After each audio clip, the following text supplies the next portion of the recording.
Hey everyone, Dr. Jack Addy Hilton here, aka Unsung Empath. Sometimes when we as therapists tell our clients progress, even small one, is progress. When we're in those shoes, it's hard to see that as facts. It kind of reminds me why it's so important to really emphasize that to clients and then even see that value for ourselves. My sister was here a few days ago visiting me from Satellite Beach, Florida. So coming to Bangor, Maine, where it's in the negatives or really low 20s with lots of snow was a shocking experience for her. She came over and I was like, "Oh, do you want to see my cello?" And she's like, "Yeah. Let me see it." So I'm playing a few songs and I'm not great at cello at all. I love it. I love the deep, very haunting sounds of a cello. It just resonates with my soul, my inner goth kid. But I was like, I'm not good.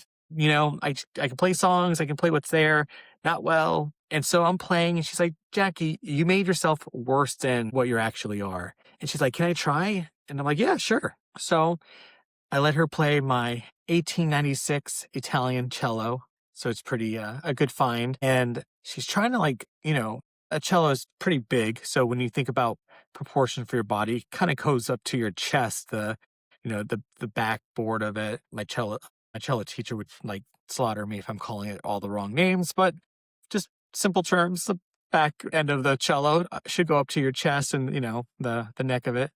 And so she's like trying to maneuver her fingers, and then she has the bow in the other hand, and she's like trying to finagle it. And me being cocky, I'm like, "No, Anna, it's supposed to go lower. You can't put it on the bridge." I'm like, "You can't do that." So I'm like trying to help her. I'm like, "Just play, first finger, second finger, fourth finger down, and just play on the one specific string." She couldn't do it. And so I started to reflect today, actually, after my cello lessons and bringing this story up to my cello teacher. I'm like, oh my word, that was probably me a year and a half ago without realizing, trying to teach my body how to do something so unfamiliar to it. And now I can play songs. Like I don't struggle bowing, except, slurring sometimes is a rough thing for me. But besides the point, I can play. And it's really not an issue. The fingering is the challenging part sometimes while playing, the right string. But it's progress. It's amazing progress. It's progress I didn't put together. And so many of our clients don't really necessarily see what a year and a half look like of making progress. Whatever reason they're seeing you in therapy, really emphasizing that progress for them could really just encourage their journey. When I think about the path model and I think about, that last principle of healing, it's that repetition of that intervention, to strengthen the neural pathways. Sometimes you just need to start small and you have to be able to recognize that progress isn't always loud. It's just sometimes realizing, wait, I actually did the thing.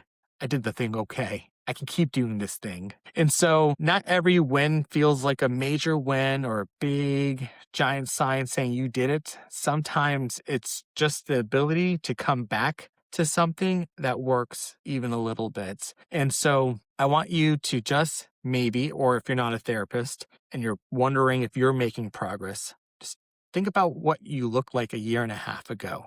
Even the smallest little change or positive thing in your life, that's progress. Believe it or not, it is.